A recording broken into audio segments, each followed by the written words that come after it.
irmão, reverendo Elcio. Deus abençoe. Irmãos, graça e paz.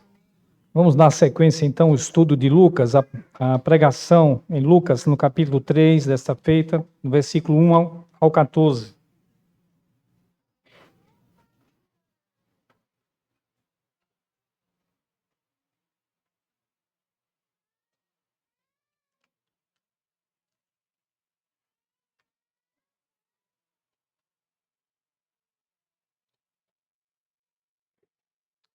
Lucas, capítulo 3, do versículo 1 ao versículo 14, irmãos.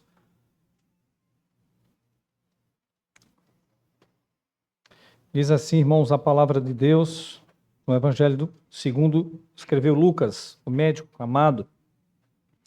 No 15º ano do reinado de Tibério César, sendo Pôncio Pilatos governador da Judéia, Herodes, tetrarca da Galiléia, seu irmão Filipe, tetrarca da região da Itureia e Traconites, e Lisânias, tetrarca de Abilene, sendo sumos sacerdotes Anás e Caifás, veio a palavra do Senhor, veio a palavra de Deus a João, filho de Zacarias, no deserto.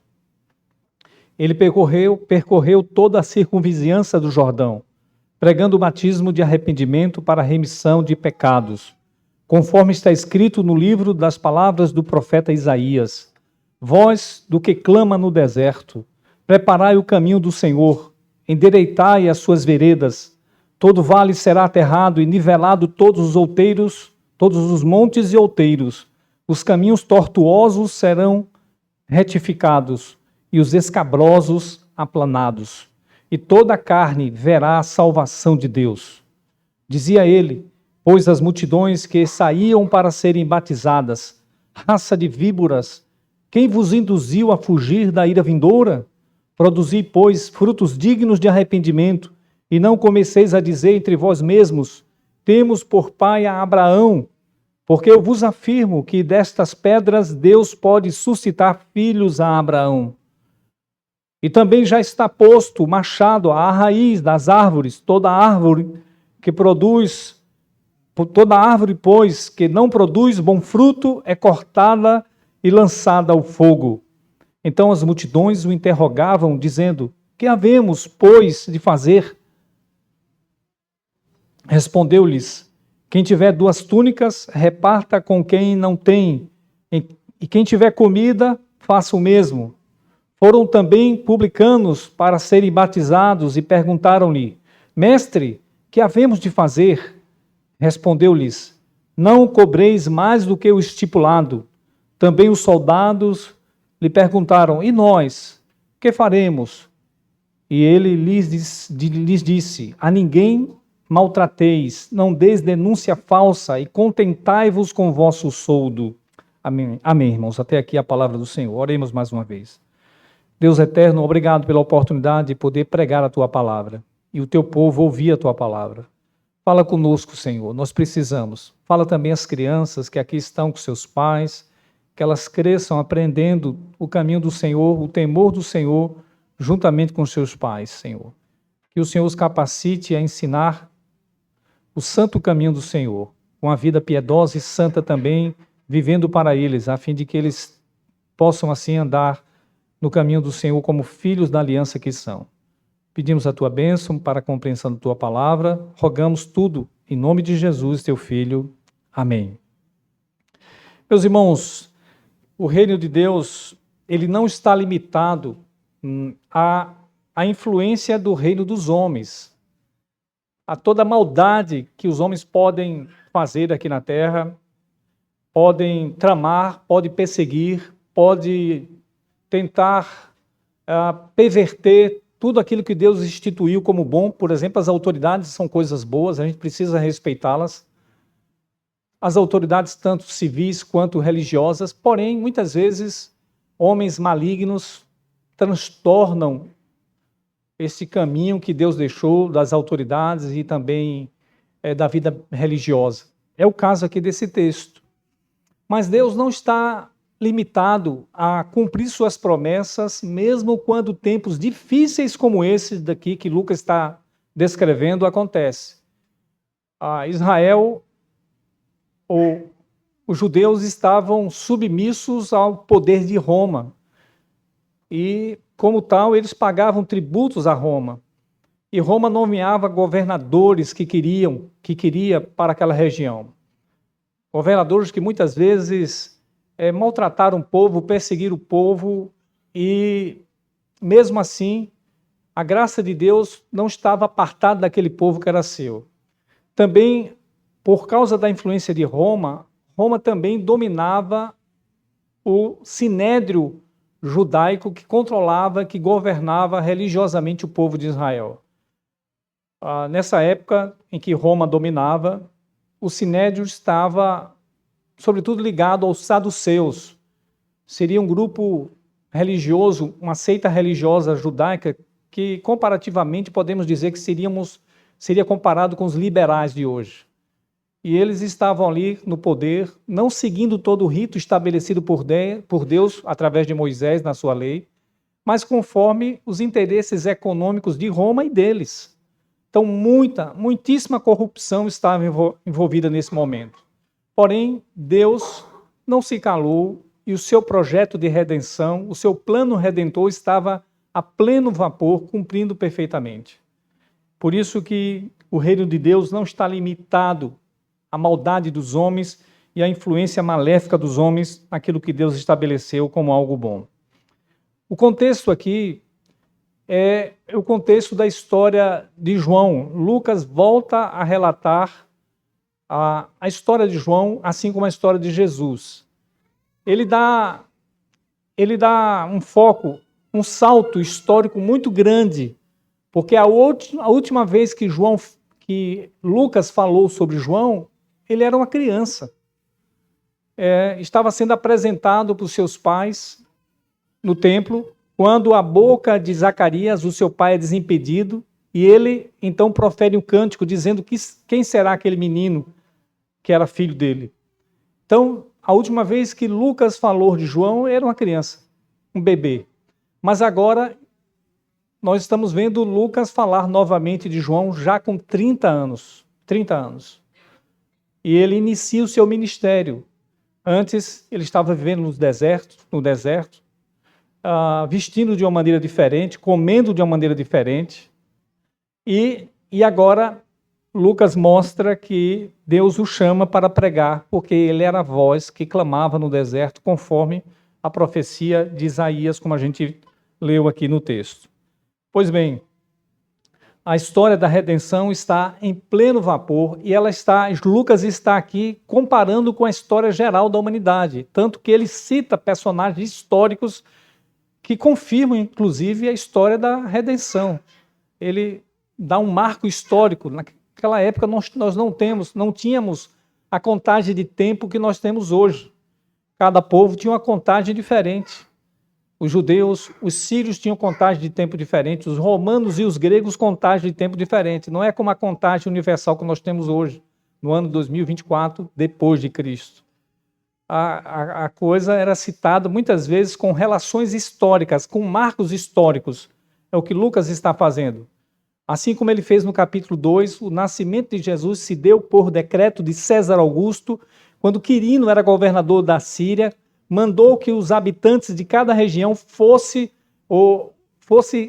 recenseado em sua própria comunidade, em seu próprio cidade. Por isso que José e Maria tiveram que sair de Nazaré para recensear em Belém.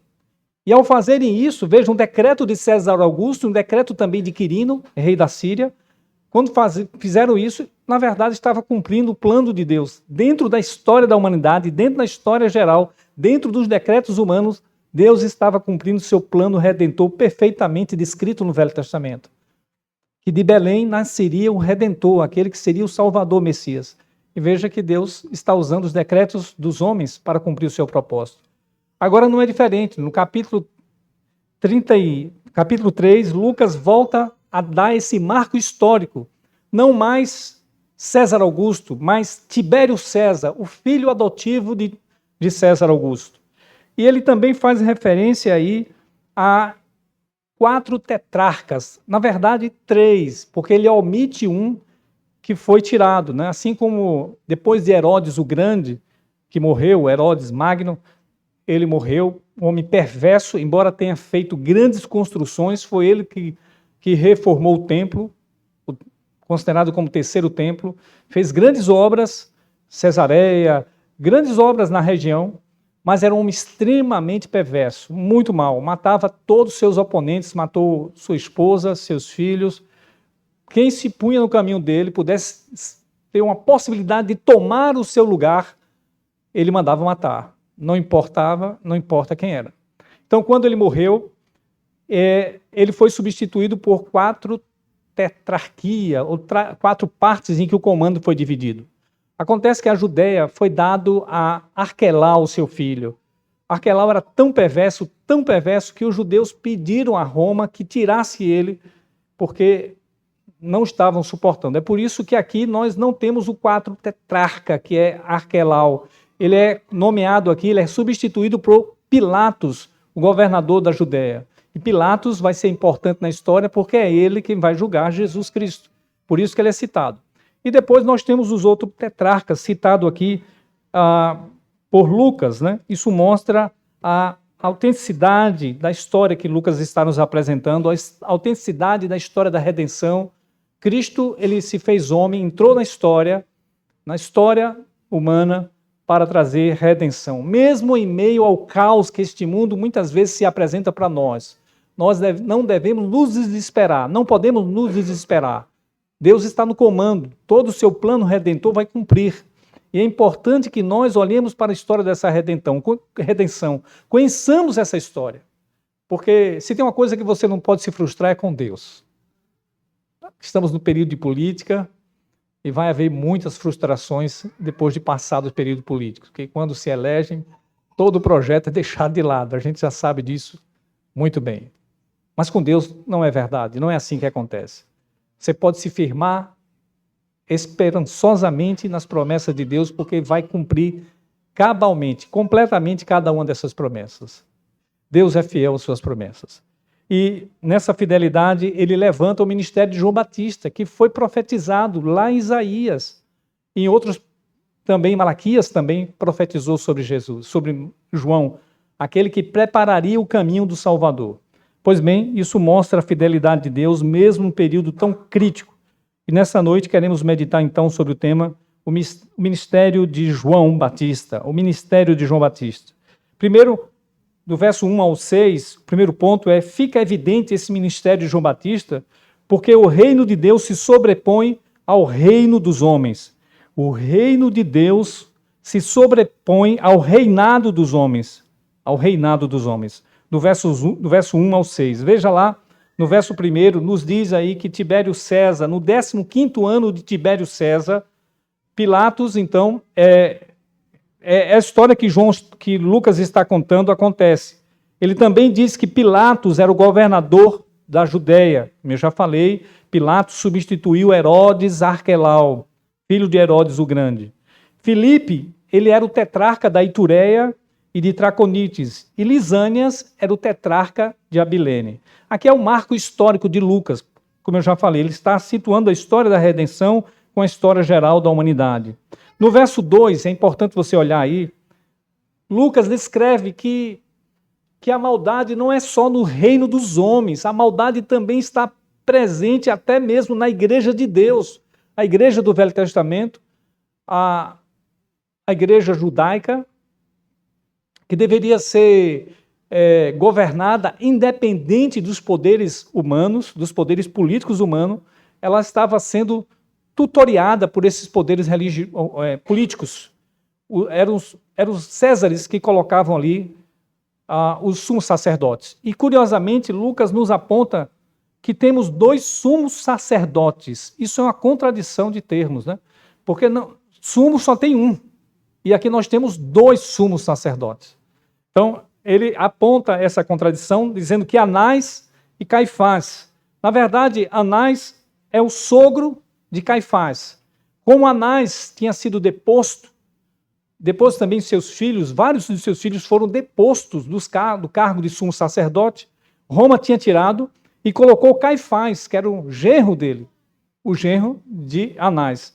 Porém, é sabido que quem realmente comandava o sinédrio era Anás. Ele era o sumo sacerdote de fato.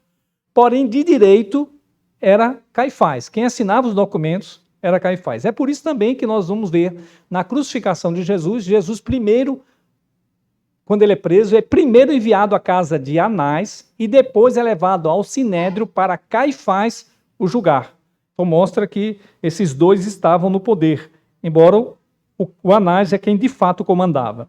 Mas, no entanto, Lucas aí nos dá uma tônica, uma mudança muito grande, mostrando o governo de Deus sobre o governo dos homens no verso 2. Dá uma olhada no final do verso 2. A palavra de Deus veio a João no deserto. Olha que coisa maravilhosa. Com toda a corrupção política, com toda a corrupção religiosa, não impediu o plano redentor de Deus de acontecer. Deus chama um sacerdote dele, que deveria estar no templo, se o templo estivesse vivendo de maneira ordeira. João Batista, por ser filho de sacerdote, deveria estar no templo, sacrificando, e ele poderia anunciar o Messias daquela maneira. Mas Deus já havia preparado tudo decretado. E até para confundir a história da humanidade, né, porque se esperava da religião instituída que viesse os grandes libertadores. Mas Deus traz um libertador que foi criado no deserto, um sacerdote que não foi criado dentro do grande templo reformulado, reconstruído por Herodes o Grande. Deus usou um sacerdote que vivia no deserto, comia de maneira diferente, mel silvestre e gafanhoto, se vestia de pelo de camelo, e morava em cavernas. Deus resolve contradizer, digamos assim, e andar na contramão da história da humanidade. E João, então, é levantado. E veja que no verso 3, toda a redondeza, ou toda a circunvizinhança do Jordão vinha ter com João, porque ele ficava arrodeando ali o Jordão, indo e voltando certamente, e todo mundo ia para o Jordão, porque o Jordão era a fonte de água de Israel, e eles precisavam, certamente, muitos irem às águas por banho, levar os animais, e era uma boa oportunidade de pregar o Evangelho. E o que ele pregava está aí no verso 3, pregando arrependimento para a remissão dos pecados. Dizendo, é necessário se arrepender, é chegado o reino de Deus, convertam-se a Deus, se volte para Deus. Ele pregava às multidões, e exatamente o arrependimento. É curioso porque os judeus conheciam o arrependimento, o banho, inclusive o batismo, o banho de arrependimento para aqueles que não eram judeus, mas gentios, que se tornavam judeus prosélitos, convertiam ao judaísmo. Eles tinham que passar por um banho de purificação, tirando as impurezas da sua condição de gentílica, e também, se fosse homem, circuncidando-se. Então, os judeus já empregavam o batismo, mas para os gentios. João empregava batismo para todos, inclusive para judeus, filhos de Abraão. Isso chocava, porque normalmente muitos judeus se achavam que estavam quites com Deus porque eram religiosos e a semente santa de Abraão, mas não estavam. Estavam precisando mudar do coração, arrepender-se diante do Senhor. Agora, no verso 4, nós vemos Lucas citando a profecia de Isaías, dizendo que ele é a voz que clama no deserto. Ele precisava preparar o caminho do Senhor, preparar as veredas, né? Os caminhos do Senhor. Olha que curioso. Lucas está realmente fazendo um paralelo, não só Lucas, mas o próprio Isaías, quando Deus usou Isaías, está fazendo um paralelo com aquilo que os reis, os poderosos faziam à sua época, quando eles iam viajar, como é hoje. Acontece até hoje em nosso país. Quando o presidente viaja para algum lugar, vai uma comitiva preparando tudo, deixando tudo limpo, até aqui em nossa cidade, é impressionante.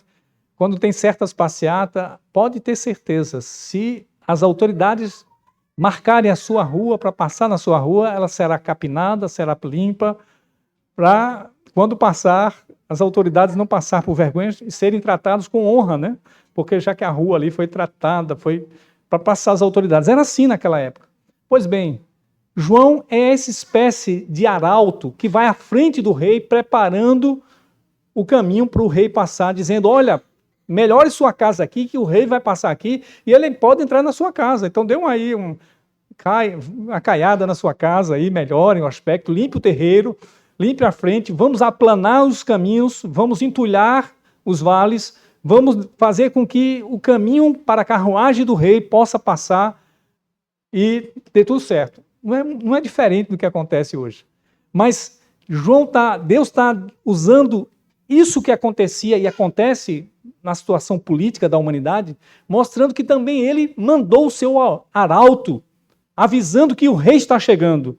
Mas em vez de preocupar-se com aspectos topográficos e melhorias aparentes, João vai pregar arrependimento. Essa é a preparação para que o rei veja o nosso coração, a nossa casa com o nosso coração.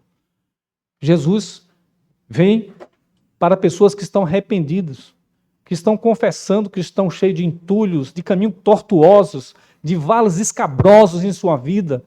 O Senhor vem para tratar. E a verdade é que você nem pode tratar esses vales profundos, caminhos escabrosos na sua vida. É o nosso rei que faz isso por nós. Há pessoas que precisam, Senhor, eu não tenho condições de melhorar a minha casa, me ajude a melhorar a minha casa, me ajude a melhorar a minha vida, está derrotado, meu caminho está perverso, venha tratar. Olha que diferença maravilhosa, João está fazendo um paralelo, Lucas e Isaías fazem um paralelo, e é assim que Deus está mandando o seu arauto para preparar o caminho do rei. No verso 5, ele então fala aí em aspectos topográficos que eu citei já, né? Vale aterrado, nivelados montes e outeiros, caminhos tortuosos, retificados e escabrosos aplanados. Veja, irmãos, tudo e todos são chamados para uma reparação. Você tem visto essa necessidade de reparação no seu coração para que Jesus esteja com você e com você? Veja que não estamos falando aqui de aspecto político nem geográfico, topográfico, estamos falando do nosso coração. Quanto precisamos preparar o nosso coração para que o Rei dos Reis passe e possa ser recebido e possamos dar as boas-vindas para Ele em nossas vidas. E Ele possa nos fortalecer. Essa é a necessidade da palavra do Senhor nos chama nessa noite. E, por último, no verso 6, Lucas nos mostra aí que toda a carne verá a salvação do Senhor. Veja, irmãos, é pela pregação da palavra de Deus, chamando o homem a arrependimento, todo e qualquer ser humano na humanidade verá a salvação do Senhor, toda a carne. Lucas, por ser o único evangelista não judeu, é provável que ele seja um sírio, ele é um gentílico, portanto, um gentil, portanto. Ele destaca esse foco porque ele mesmo foi alcançado pela graça maravilhosa de Deus. Ele é da igreja de Antioquia, na Síria. Foi alcançado pelo evangelho. Ele era gentil. E a salvação é para todos os que se arrependerem. De fato, irmãos, nosso Senhor Jesus não trouxe uma salvação exclusiva para um povo, mas para todos os povos, todas as nações, assim como nós brasileiros nos arrependemos e fomos incluídos como família de Deus, filhos de Abraão na fé. Que coisa maravilhosa, irmãos.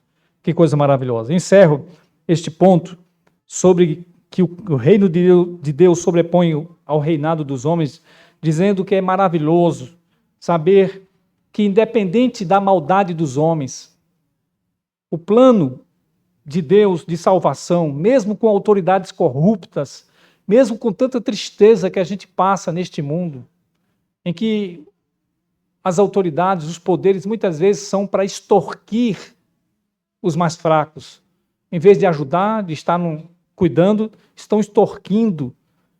Isso é uma tristeza que nós temos. Porém, nós somos convidados a olhar para o reino de Deus e ouvir essa proclamação da salvação que anda na contramão do mundo, da tristeza do mundo. A proclamação da salvação, ela é vitoriosa, é redentora. Você não vai ter decepção confiando o seu coração ao Rei dos Reis, que é Jesus Cristo. Você jamais se decepcionará. Por isso que é importante que conheçamos este caminho de redenção. Conheçamos e ponhamos nele o coração, porque não tem como ter tristeza. Segundo lugar, irmãos, o ministério de João Batista fica evidente, em segundo lugar, porque a pregação da palavra de Deus é para nos livrar do juízo eterno, do verso 7 a 9. Dê uma olhada, por favor, do versos 7 a 9. O ministério de João Batista fica evidente para que a palavra de Deus, pois a palavra de Deus é para nos livrar do juízo eterno.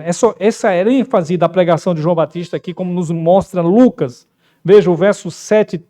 A pregação era duríssima, irmãos, de João Batista.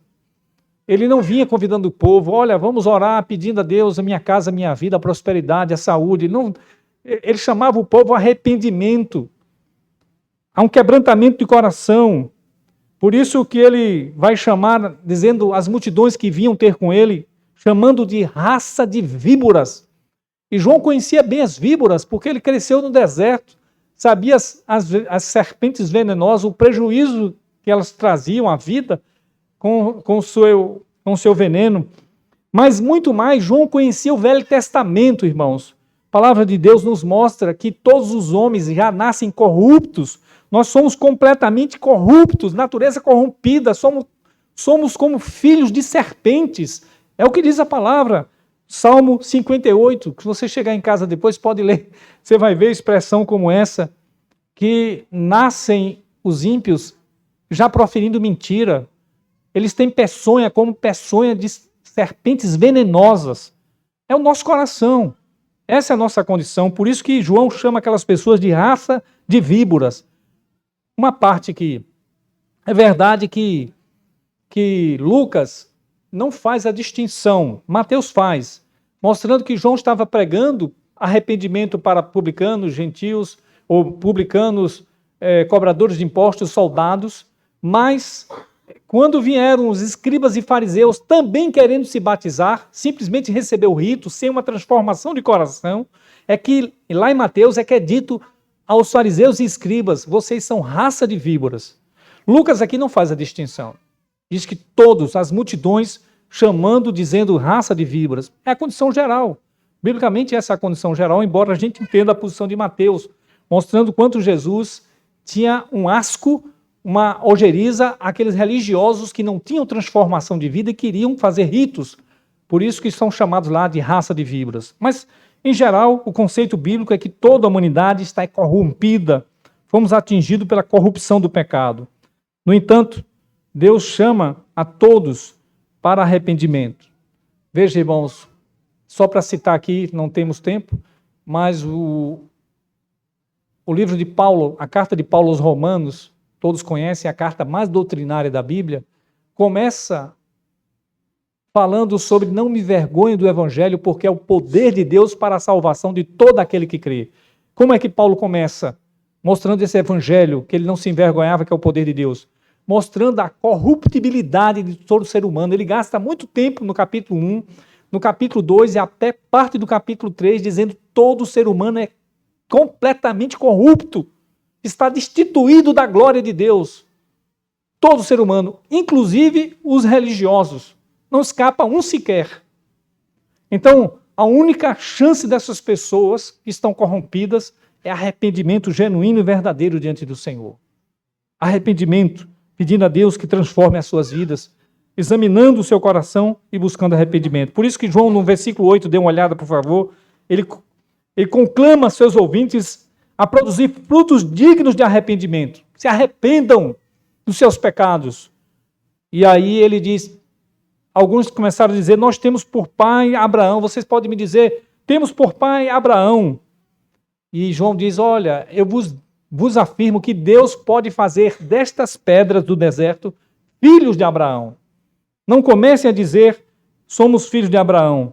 Não adianta dizer que você tem uma boa estirpe religiosa se você não tem frutos de convertidos, de servo de Deus. Sua história religiosa não serve nada para Deus se sua vida religiosa não for consignada com a piedade verdadeira à luz da palavra. É preciso viver como um verdadeiro arrependido, transformado. Por isso que João está chamando as pessoas a arrependimento verdadeiro. E finalizo esse ponto, verso 9. Ele diz, o juízo já está próximo, quando as pessoas serão lançadas no fogo. Aqui ele não fala pessoas, mas fala de árvore. Já está posto o machado à raiz das árvores. Veja que A palavra de Deus não está dando chance nenhuma, porque quando você tora a raiz, não há como brotar.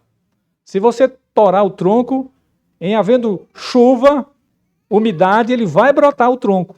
Mas em cortando na raiz o machado e lançando no fogo, fica claro que não haverá mais oportunidade depois da morte. Então João está anunciando o que a Bíblia nos anuncia. Arrependam-se agora, porque passando daqui para o outro lado, depois da morte, não haverá arrependimento, não haverá chance. O arrependimento é aqui e agora. E Deus está dando esse arrependimento a todos que ouvem a sua palavra. É preciso fugir dessa condenação. Meus irmãos, com Deus não se brinca, irmãos.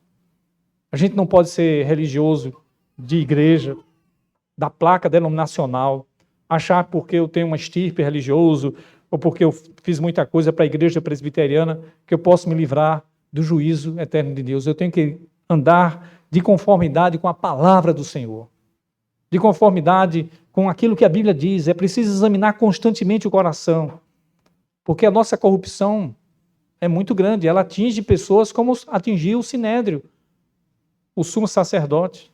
Nós não somos diferentes, irmãos. É preciso, de fato, andar arrependido e buscar sempre o exame à luz da palavra do Senhor. Por isso que, se tem uma realidade que nós não podemos fugir, embora duríssima, é a realidade do juízo eterno. Nós sabemos que há 3 tipos de morte para o ser humano. A morte espiritual, que foi a primeira que atingiu Adão. A morte física, que atingiu também Adão e seus descendentes como nós. Mas a pior morte é a morte eterna, quando você estará eternamente longe de Deus. Ainda há tempo de reverter essa situação enquanto você estiver aqui neste mundo. A morte espiritual você pode reverter crendo em Jesus Cristo hoje. Hoje, se ouvirdes a voz do Senhor, não endureçais o vosso coração. Arrependa-se. Deus não quer a sua condenação, porque condenado você já está. Ele quer a sua salvação e Ele deseja que você se arrependa. E em arrependendo-se, a palavra de Deus nos promete que também venceremos a morte física. Vamos morrer, mas depois ressuscitaremos como Cristo ressuscitou da morte, porque somos dele. E evidentemente não vamos ser lançados na morte eterna, porque estaremos para sempre com o Senhor. E a morte será tirada de todos nós. Então é muito sério essa mensagem, a mensagem do juízo eterno, para que nos arrependamos hoje diante do Senhor. É necessário, eu encerro, o autoexame promovido pela palavra de Deus. Você tem deixado a palavra de Deus examinar você todos os dias? Você sabia que ela é como um espelho que você deve se olhar todo dia para ela? Todos aqui estão muito bonitos. E todos aqui certamente olharam o espelho antes de vir para cá. Ou talvez o celular, que também é um espelho, para poder ajeitar alguma coisa. Pois bem, você quer se ver por dentro? Leia a palavra de Deus todos os dias para você ver como você está por dentro. Você não vai gostar muito do que vai ver, mas vai levar você ao arrependimento. Senhor, muda essa imagem da minha vida, Senhor. Transforma esse meu coração pecador. Me faz diferente. É isso que Deus espera de todos nós. E por último, irmão, o ministério de João Batista fica evidente. O arrependimento verdadeiro deve levar à mudança de vida. O verso 10 a 14, dê uma olhada, por favor. 10 a 14. Veja que o bom começo para alguém que está arrependido ou que entende a verdadeira religião que Deus mandou João pregar é o desejo de mudança. O que faremos? É o que diz aí no verso 10. As multidões interrogaram, dizendo: o que havemos, pois, de fazer? Se você quer entender se a palavra de Deus está impactando o seu coração, é que você tem um desejo de fazer o que é certo. O que é que eu posso fazer, meu Deus? Me ajude. Esse é um bom começo. É querer mudar e pedir ajuda para mudar. É assim que Deus espera que as pessoas se arrependam. No verso 11, veja que João agora começa a mostrar 3 exemplos de alguém convertido. Certamente ele deve ter dado muitos outros exemplos. Muitas pessoas o questionaram, mas ele deu exemplo de gente convertida. Primeiro, ele começa mostrando no verso 11 que se você tiver 2 túnicas, reparta com outro a outra túnica. Se você tiver comida, dê a quem não tem comida. No verso 11 ele diz isso. Então o que é que um coração arrependido faz? Ele pensa no outro. Porque antes do arrependimento, irmãos, neste mundo nós somos incentivados a olhar para nós mesmos, a viver uma vida egoísta. E a conversão verdadeira, um arrependido que quer mudança, ele começa a olhar os outros, não só o seu estado, mas olhar que tem muita gente em que pode ajudar. Há muita coisa que nós podemos fazer pelo outro. O Evangelho faz isso, irmãos. Quando há verdadeiro arrependimento, há uma mudança genuína, nós passamos a pensar no outro.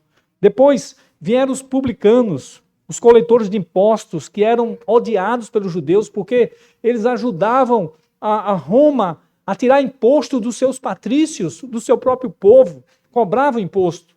Por isso que Zaqueu, o maioral dos publicanos, que era o chefe dos coletores, era rico, porque ele extorquia o povo. Muitas vezes abusava da sua função de cobrar imposto, de fiscalizar o povo e dizer, olha, você tem que me dar tanto, a mais.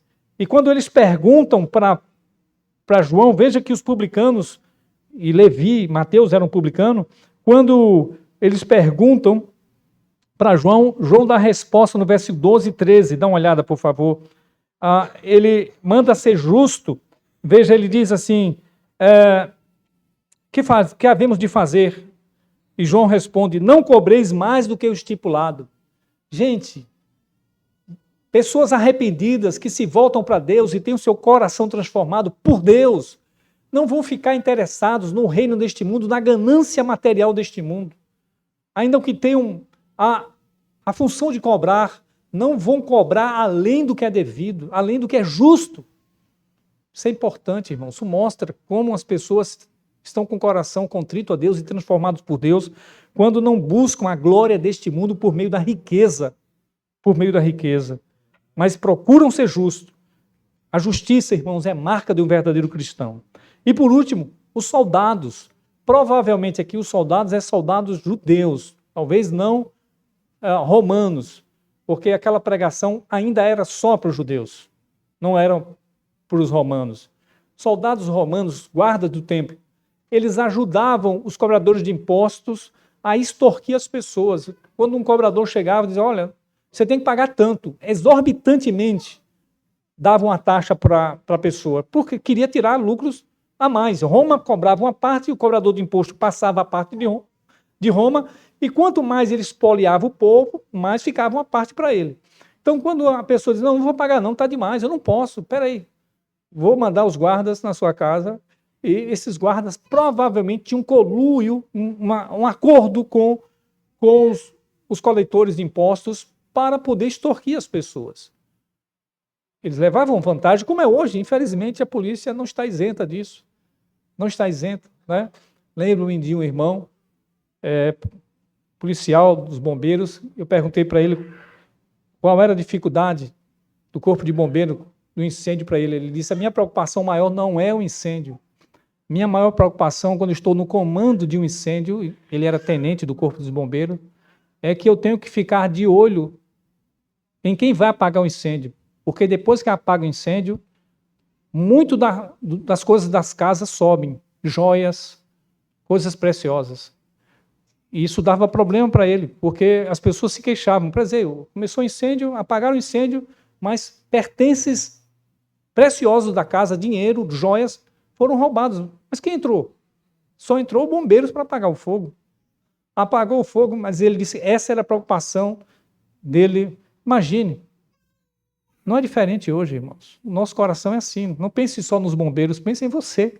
Quantas vezes nós somos interesseiros, né, em levar vantagem em tudo, em roubar mesmo, e não se contentar com o que ganhamos. Achamos que precisamos dar o nosso jeitinho.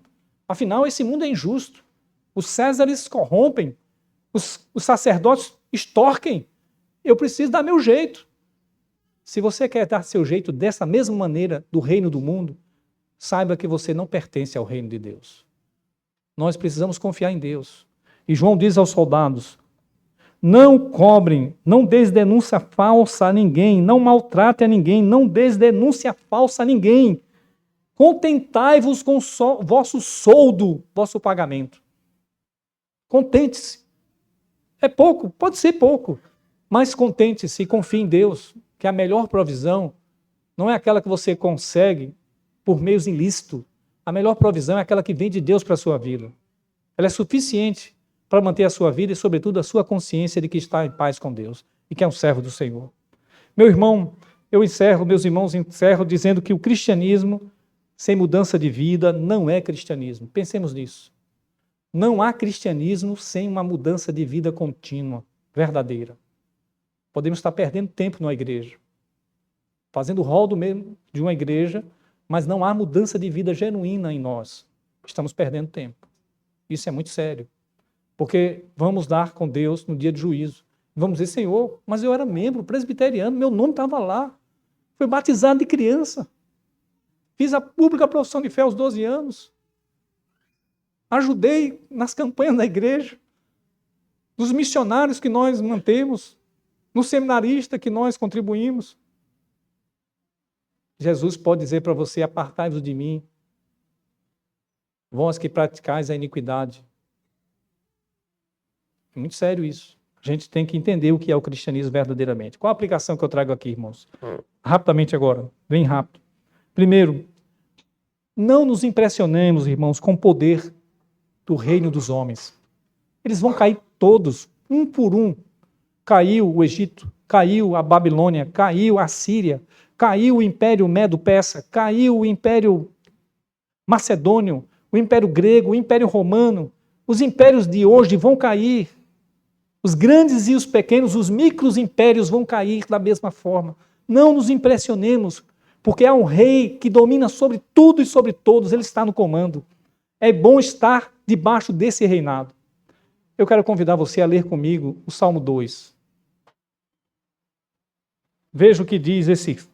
Eu poderia ler somente o versículo 12, mas eu queria que você atentasse para o que diz o Salmo 2, que o reino de Deus prevalece sobre o reino dos homens. E eu queria convidar você a ler alternadamente comigo este salmo. É curtinho. Eu iria ler só o 12, mas resolvi ler todo, porque ele é maravilhoso, falando sobre o reino de Deus prevalece sobre o reino dos homens. Assentados como vocês estão, leiam comigo os versículos ímpares, eu lerei os pares. Perdão, vocês lerão os pares, eu lerei os ímpares. Porque se enfurecem os gentios e os povos imaginam coisas vãs?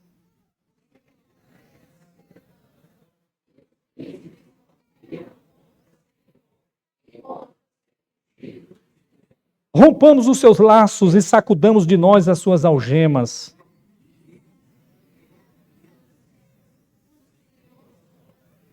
Na sua ira, a seu tempo, lhes há de falar, e no seu furor os confundirá.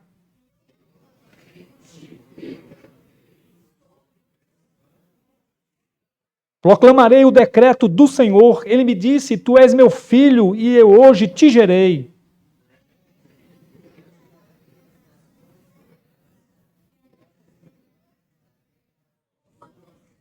Com vara de ferro as regerá, e as despedaçarás como vaso de oleiro.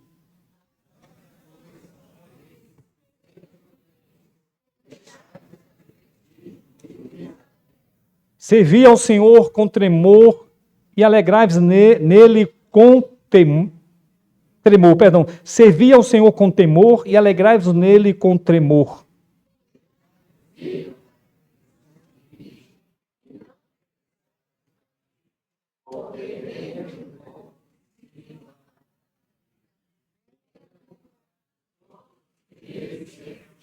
Está vendo, irmãos? O Senhor reina acima do reinado e juiz da terra. Juíze da terra, deixai-vos advertir, submetam-se ao Rei dos Reis, porque você vai estar no grande dia do juízo, os reis e os juízes deste mundo. Que grande consolo para nós, né? Num tempo tão difícil como nós estamos vendo no Brasil, que grande consolo está confiado ao juiz de todos os juízes, ao Rei dos Reis. Bem-aventurados aqueles que nele se refugiam. Segundo lugar, segunda aplicação, irmãos, a verdadeira religião vem da palavra de Deus. Veja, Nós podemos fazer muita coisa aqui boa, como religiosos, cantar, como fizemos um culto muito bom aqui, agradável, como estamos fazendo um culto agradável a Deus. Mas lembre-se, tudo aqui tem que vir da palavra de Deus, os cânticos da palavra de Deus, as orações pela palavra de Deus, a pregação da palavra de Deus, porque é a palavra de Deus que nos leva à verdadeira religião. E sobre isso, Hebreus capítulo 4 nos diz: porque a palavra de Deus é viva e eficaz, é mais cortante do que qualquer espada de 2 gumes e penetra até o ponto de dividir alma e espírito, juntas e medulas, e é apta para discernir os propósitos do coração. E não há criatura que não seja manifesta na sua presença. Pelo contrário, todas as coisas estão descobertas e patentes aos olhos daquele a quem temos de prestar contas. Olha que texto maravilhoso. A palavra de Deus é poderosa, irmãos, para discernir o propósito do seu coração e revelar como está. Por isso que precisamos todos os dias nos submeter à palavra de Deus. Quando você se submete à palavra de Deus, você se submete ao governo daquele que está com cetro regendo as nações e o mundo. Deixe Jesus governar a sua vida. Você está indo para um bom caminho na sua presença. E terceiro, o arrependimento verdadeiro nos leva a uma mudança real de vida. Alguém pode estar, eu me arrependo, mas quer mudar de vida? Não, eu não mexo com isso, porque vai meu status, minha vida, eu já tenho uma posição. Cuidado. Arrependimento verdadeiro, se você está arrependido, não é só de coração internamente, ele deve mudar o seu exterior, uma ação externa. O que fazemos, irmãos? Faça isso. Mude o seu coração. Não há arrependimento verdadeiro sem uma mudança. Tiago nos diz que até os demônios creem e tremem, mas eles estão condenados, eles não praticam a palavra do Senhor. O próprio Tiago, no capítulo 1, no versos 25 a 27, escutem, por favor, esse último texto. Mas aquele que considera atentamente a lei perfeita, a lei da liberdade, e nela persevera, não sendo ouvinte negligente, mas operoso praticante, esse será bem-aventurado no que realizar.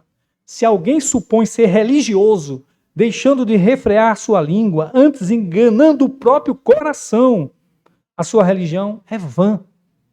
A religião pura e sem mácula para com o nosso Deus é esta: visitar órfãos e viúvas nas suas tribulações, pensar no outro, lembra? Pensar no outro, em vez de si mesmo. Pense nos outros. Órfãos e viúvas estão ao nosso redor, precisando de ajuda. E nas suas tribulações, e a si mesmo se guardar incontaminado do mundo. Este mundo, irmãos, está contaminado. A única maneira de sermos limpos e purificados é andar em Jesus Cristo, o Rei dos Reis, que nos levará para o novo céu e nova terra. Estamos sendo desarraigados deste mundo, arrancados pela raiz, não para o inferno, mas para sermos transplantados no reino de Deus. Que Deus nos ajude, irmãos, a ter uma vida realmente piedosa e verdadeira, não aparente. E que nós não sucumbamos aos poderes deste mundo. Eles são nadas, vão cair um por um, como caíram todos até aqui. Não tenha medo de toda a maldade que o mundo possa levantar. Cristo está no comando de todo o reino deste mundo. Glória a Deus. Obrigado, Senhor, por tua palavra. Nos ajude a praticá-la, Senhor.